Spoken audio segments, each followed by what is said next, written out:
Mesdames, Messieurs, bonsoir et bienvenue dans ce journal. Un conseil ordinaire de ministres a lieu ce matin sous la présidence du chef de l'État, Idriss Déby Itno. 6 projets de loi, un projet de décret et une communication ont été examinés. Voici tout de suite le compte rendu avec le ministre de la Communication, porte-parole du gouvernement, Asantila Bakari. Le conseil ordinaire des ministres est tenu ce jeudi 4 septembre 2014 sous la présidence de son Excellence, ici le président de la République, chef de l'État, Idriss Déby Itno. Le Conseil a examiné 6 projets de loi, un projet de décret et entendu une communication. Au titre du ministère de la Justice et des Droits de l'Homme, le Conseil a examiné et adopté 2 projets de loi. Le premier projet de loi porte sur le Code pénal. La modernisation du droit positif constitue l'un des axes majeurs de la grande réforme mise en œuvre par le gouvernement. La mise à jour de notre législation est devenue un impératif à la fois politique, social, culturel, économique et même diplomatique. Le projet de code pénal comporte 517 articles répartis en 9 livres. Une classification des peines et mesures de sûreté ainsi que leurs modalités d'exécution sont également prévues avec comme innovation majeure l'abolition de la peine de mort qui est remplacée par l'emprisonnement à vie, définie comme étant une peine perpétuelle sans possibilité de libération conditionnelle et la répression sévère de l'homosexualité au Tchad. Le Conseil a examiné et adopté les projets de loi portant code de procédure pénale. Les objectifs qui sous-tendent la réforme du code de procédure pénale procèdent d'une démarche volontariste des plus hautes autorités de traduire dans les faits les recommandations pertinentes des États généraux de la justice. Une justice plus proche suppose l'édiction des règles procédurales non seulement modernes, mais aussi et surtout prenant en compte autant que possible les réalités telles qu'elles sont vécues par nos concitoyens. Ce sont là autant d'objectifs nobles qui sont donc poursuivis à travers cette réforme. Aussi, le Code de procédure pénale à venir ambitionne-t-il d'être un instrument au service de cette proximité, garantissant à la fois souplesse et célérité. Le résultat attendu étant de parvenir à une efficacité optimale de la justice tchadienne. Au titre du ministère du Plan et de la coopération internationale, le Conseil a examiné et adopté 3 projets de loi autorisant le président de la République à ratifier l'accord de prêt ordinaire, l'accord de prêt pour le financement de renforcement et de la résilience à la sécurité alimentaire au Tchad. Ces 3 projets s'inscrivent dans le cadre de la déclaration de Djada, assortie d'un mandat d'istisna et entre en droite ligne avec le plan national du développement PND et le programme national de sécurité alimentaire, le PNSA. Tout en marquant son accord, le président de la République, chef de l'État, Idriss Déby Itno, a instruit les chefs du gouvernement à veiller à ce que tous les projets de ce genre, initiés par le gouvernement et qui sont sur le terrain, soient audités pour plus d'efficacité. Un accent particulier a été mis sur la mauvaise gestion du PROADEL. Instruction ferme a été donnée au chef du gouvernement pour diligenter une enquête sur l'impact réel de ces projets au Tchad. Au titre du ministère de l'Énergie et du Pétrole, le Conseil a adopté le projet de décret accordant une 2e période de renouvellement des permis de recherche, d'exploitation et de transport des hydrocarbures au consortium OPIC Africa et SHT. Au titre du ministère secrétariat général du gouvernement, le Conseil a examiné et adopté un projet de loi portant réforme de l'École nationale de l'administration et de la magistrature ENAM. Les principales innovations concernent la dénomination de cette institution qui s'appellera désormais École nationale et d'administration, ENA. Le renforcement de sa mission, notamment dans le domaine de la formation et l'admission des étudiants étrangers au sein de cette institution. Au titre de communication, le Conseil a entendu une communication du ministre du Pétrole relative au dossier CNPSIC. Pour le ministre du Pétrole, cette entreprise, après avoir pollué l'environnement, a refusé de manière catégorique de payer l'amende à elle infligée par l'État. Après moult tentatives de négociation, l'affaire est portée devant le tribunal de commerce de Paris. Le Conseil a donné quitus à la commission interministérielle d'aller jusqu'au bout du dossier pour la réparation des préjudices subis par nos populations. Commencé à 10 h, le Conseil a pris fin à 12 h. Nairobi, la capitale kenyane, a abrité une rencontre de chefs d'État africains sur le terrorisme et l'extrémisme violent, sur des questions relatives à la paix et à la sécurité. Le président en exercice du Conseil de paix et de sécurité, Monsieur le Président Idriss Déby Itno, a félicité des conclusions des travaux. Toute une journée d'échange, les chefs d'État africains et les invités au sommet sur la paix et la sécurité sont arrivés au terme de leurs travaux. Le président en exercice du Conseil de paix et de sécurité de l'Union africaine, Idriss Déby Itno, en mettant un terme aux travaux, souligne que l'objectif fixé par le sommet, à savoir la restauration de paix et de sécurité, est plus que jamais atteint. Idriss Déby Itno de poursuivre que l'institution dont il a la responsabilité vient de bénéficier d'une nouvelle dynamique pour une gestion efficace des crises dans l'espace régional et sous-régional. Selon le président du Conseil de paix et de sécurité, le continent africain et en particulier la zone sahalo-saharienne et le Nigeria tendent à devenir un repère de groupes de terroristes et de bandes de trafiquants qui répandent la terreur et la désolation. Ces criminels hors pair ont longtemps profité sur la pauvreté des États et la misère de certaines populations pour instaurer leur doctrine. Idriss Déby Itno qualifie le terrorisme de peste. Il faut désormais une réaction prompte et une mobilisation de tous les Africains, précise le chef d'État tchadien. Ces criminels agissent toujours sur la faiblesse des États, mais aussi sur la précarité des moyens de lutte. Nous devons mutualiser nos efforts pour faire face à tous les périls et devenir invulnérables. En nous dotant d'une structure en charge des questions de paix et de sécurité telle que le Conseil de paix et de sécurité, c'est une possibilité d'apporter une réponse à cette crise que traverse le continent africain. Après son discours de clôture, le président du Conseil de paix et de sécurité, Idriss Déby Itno, était face à la presse. Des questions portant sur les moyens de lutte, la capacité d'action que dispose l'Afrique et les mesures urgentes pour rétablir la paix et la sécurité au Nigeria en proie aux actes criminels ont été posées au président du Conseil de paix et de sécurité. Le président Idriss Déby Itno a répondu sans ambiguïté que les textes finalisés permettent de mettre en œuvre très rapidement des plans d'action pour éradiquer les forces du mal de l'Afrique. Il n'est point question de créer des structures vides de sens sans aucune prise de décision réelle sur nos réalités. Idriss Déby Itno rassure les journalistes que le continent dispose des moyens et des capacités à réagir aux menaces terroristes. Le chef de l'État souhaite que toutes les décisions de cette rencontre sur le terrorisme et l'extrémisme violent en Afrique soient rendues opérationnelles pour débarrasser l'Afrique des criminels. Les sommets des chefs d'État sur la paix et la sécurité de Nairobi, clôturés par Idriss Déby Itno, président en exercice du Conseil de paix et de sécurité de l'Union africaine, s'apparentent plutôt à une réunion d'état-major de l'armée, vu l'urgence de la situation que traversent certaines populations africaines. Je vous propose à présent de suivre le discours de clôture du chef de l'État, Idriss Déby Itno. Notre sommet de Nairobi, consacré au terrorisme et à l'extrémisme violent en Afrique, est arrivé à son terme. À cette occasion,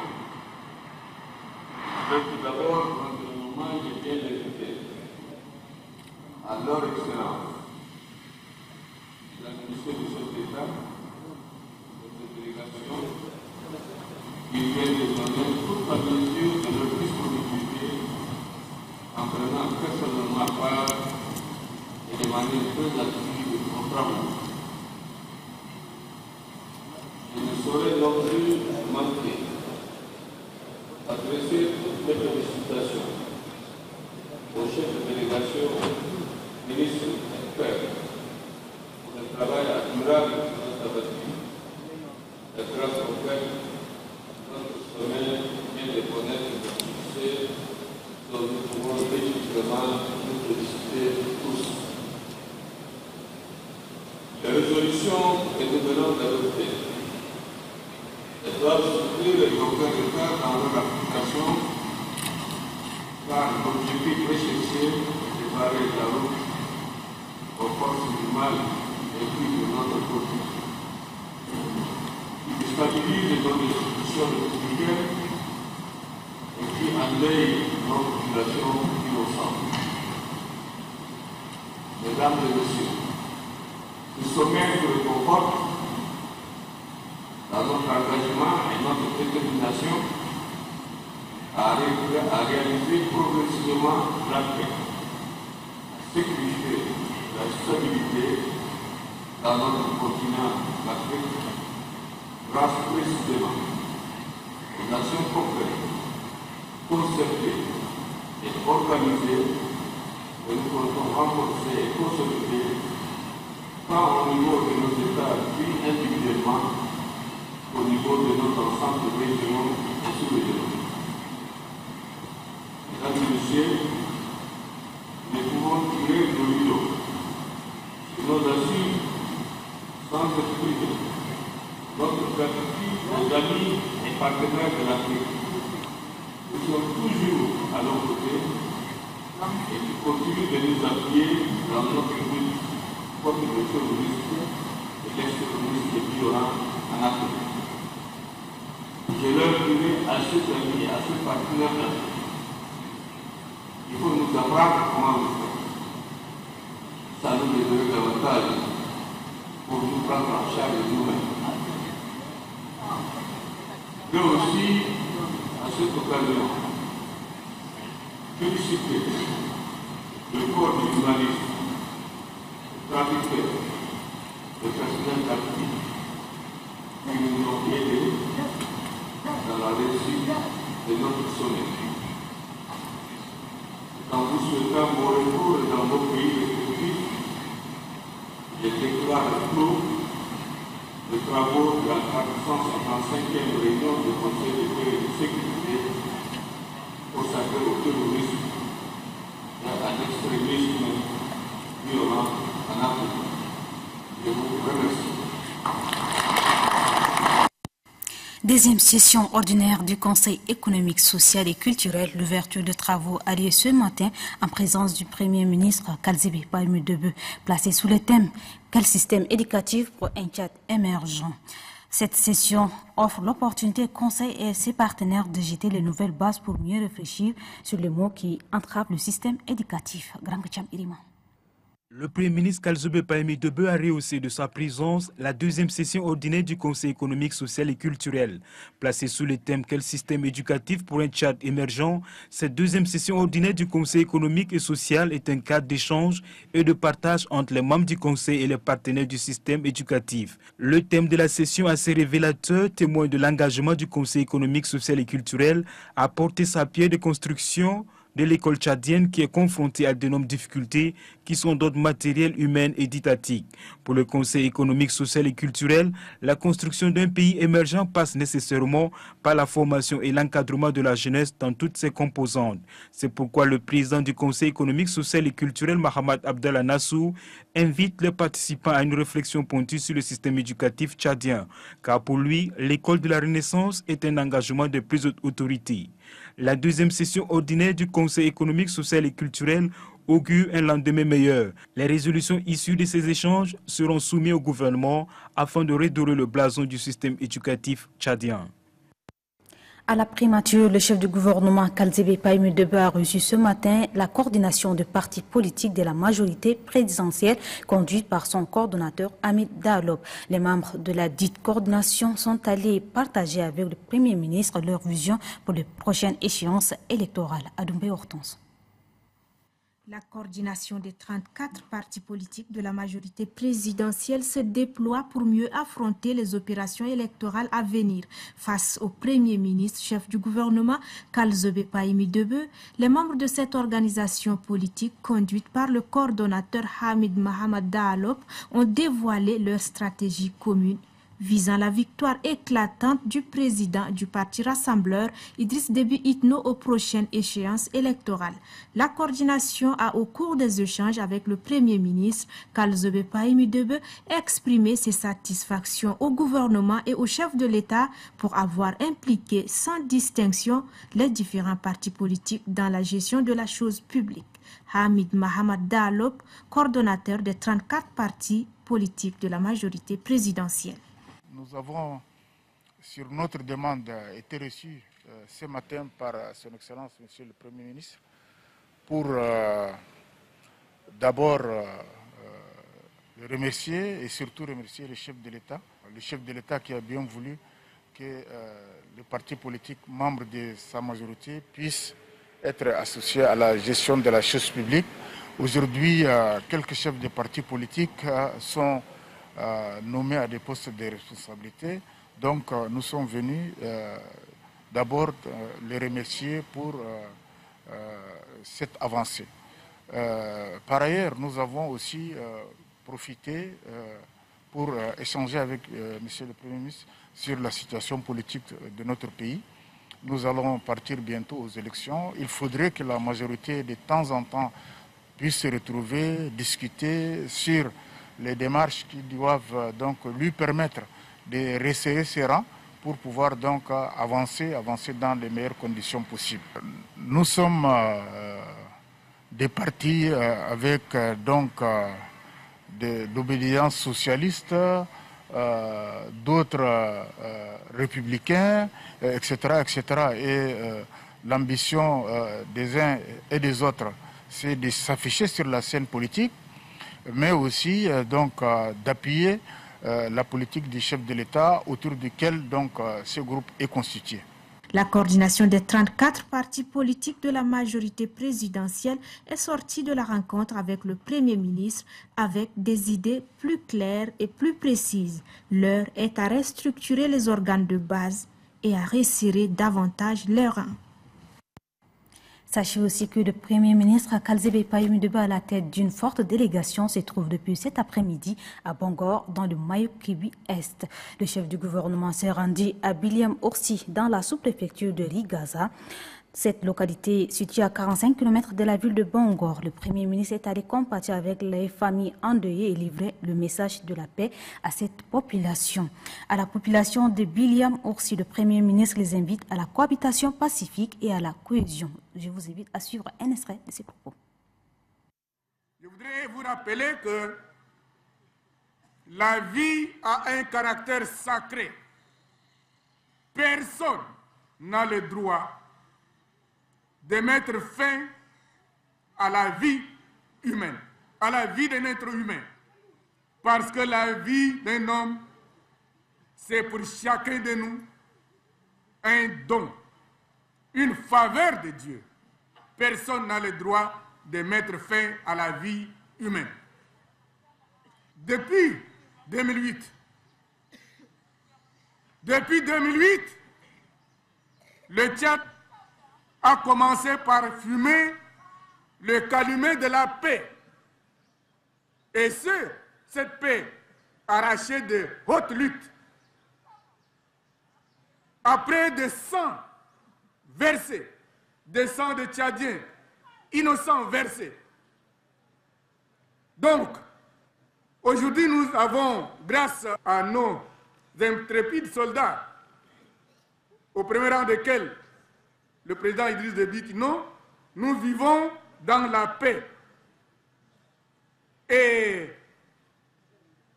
cette paix doit s'inscrire dans notre culture, doit être une conquête permanente, un besoin vital. N'oubliez pas, surtout, que la paix, c'est une recommandation de Dieu. Dieu a dit autant que vous le pouvez, vivez en paix avec tout le monde. Et la paix commence par soi. Chers frères et sœurs, dites-moi, est-ce qu'on a vraiment besoin de se bagarrer? La bagarre qu'il faut mener, c'est revendiquer, se mettre ensemble pour revendiquer. Que vous ayez des structures éducatives adéquates, dignes de cette sous-préfecture si riche. La vraie bagarre, c'est mettre en valeur cette terre riche. C'est ça la vraie bagarre, mes chers frères. Celle qui mérite d'être menée, c'est cette bagarre-là, la bagarre du développement. Vous n'avez pas à vous affronter. Entre frères, vous vous déchirez. C'est la pire honte. Cette riche terre-là n'est pas à souiller avec du sang. Cessez de souiller cette terre riche avec du sang. Dans son message, le chef du gouvernement exhorte la population de Rigaza et particulièrement la population de Biliam Orsi de ne pas écouter les vendeurs d'illusions. Je vous propose de l'écouter. Les gens dans les différentes villes, ils sont dans de belles maisons, leurs enfants vont à la belle école, ils mangent bien, ils prennent leur téléphone et ils vous poussent à vous tuer. Refusez cela. Il faut le refuser.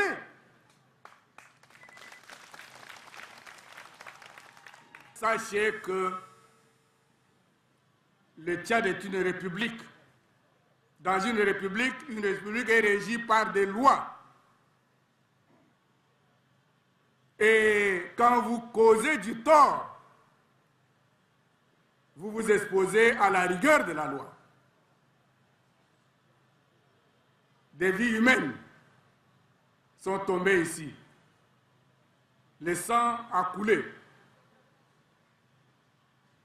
Ceux qui sont à l'origine de cette histoire, les auteurs,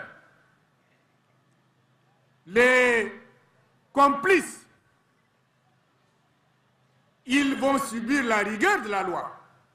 Celui qui prendra désormais un bâton pour taper son frère, une coupe-coupe pour hacher son frère, une flèche, une lance, encore moins un fusil pour blesser autrui, désormais encore dans cette région, sur ces sols, il sera traité comme le pire ennemi de Rigaza, sous-préfecture, le pire ennemi de Mayotte Ouest, région, le pire ennemi de la République du Tchad. Nous avons un plus grand ennemi qui arrive de loin. C'est Ebola. Il n'y a même pas de médicaments pour ça. Nous devrions unir nos efforts, nous sensibiliser les uns les autres pour un effort, pour une vie hygiénique, un comportement sain pour que cette maladie-là, priez Dieu surtout pour que ça n'arrive jamais ici. Je voudrais terminer donc en appelant à la responsabilité de tout un chacun. Ça commence par moi d'abord, en tant que dirigeant et en tant que citoyen landal. J'ai une responsabilité forte pour faire régner la paix au Tchad, pour faire régner la paix à Rigaza. La responsabilité, cette responsabilité, je vous le donne individuellement. Les chefs traditionnels doivent, quand je dis chefs traditionnels, chefs de canton, chefs de village, Dieu vous a donné une portion de pouvoir. Il n'y a pas un petit pouvoir. Et il vous a choisi parmi plus de 11 millions de Tchadiens. N'utilisez pas ce pouvoir pour brimer vos populations.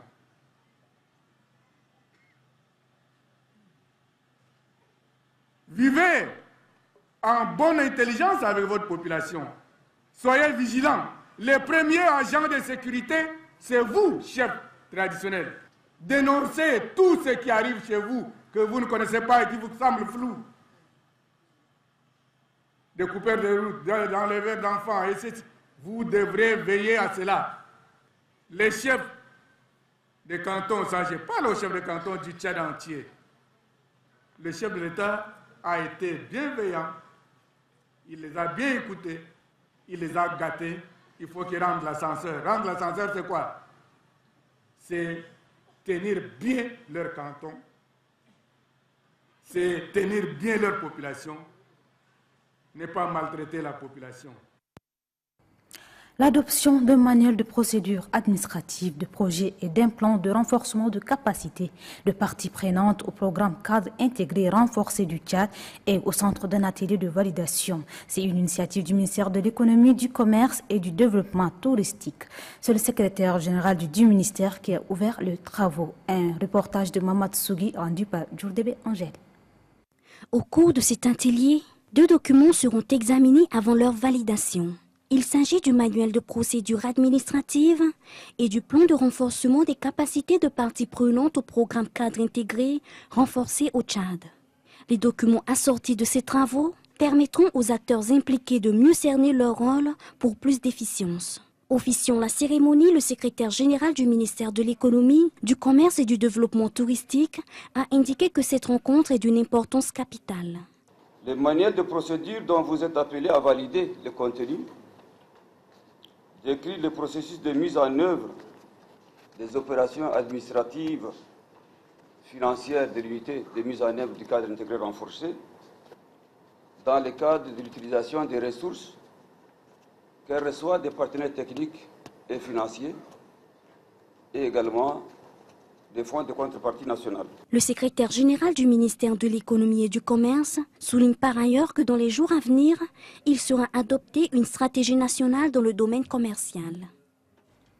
Fin hier de l'atelier d'échange et de partage d'expériences sur le nouveau produit de la microfinance. Une rencontre sanctionnée par quelques recommandations à l'endroit du gouvernement. Adef Ahmed Berama.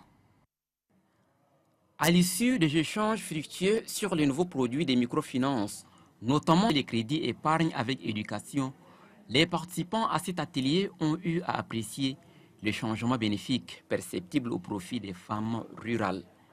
Les différents acteurs de la microfinance envisagent d'introduire ces produits dans leurs zones d'intervention respectives afin de booster le développement économique et social.